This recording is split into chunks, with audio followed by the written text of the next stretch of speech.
ودود كلي أبدا بالود ودامني عن درر وكد ودود كلي أبدا بالود ودامني عن درر وكد.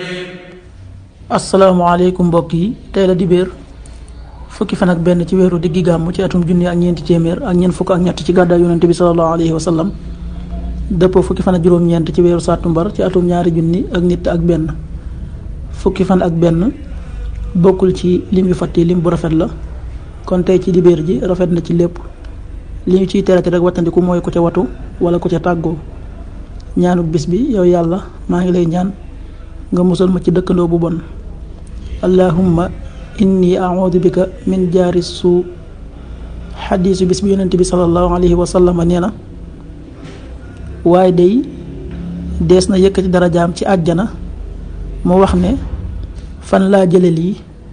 ñu ne ko, ci sàkku njéggalu sa doom ci yow, maanaam sa doom moo la daan sàkkul njéggal.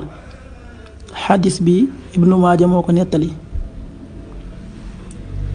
qaala rasulullahi sallallahu alayhi wa sallam, inna arrajula la turfacu darajatahu fi ljannati fa yaqul anna hada fa yuqaal bi istigfaari waladika lak. rawaahu ibnu maaja.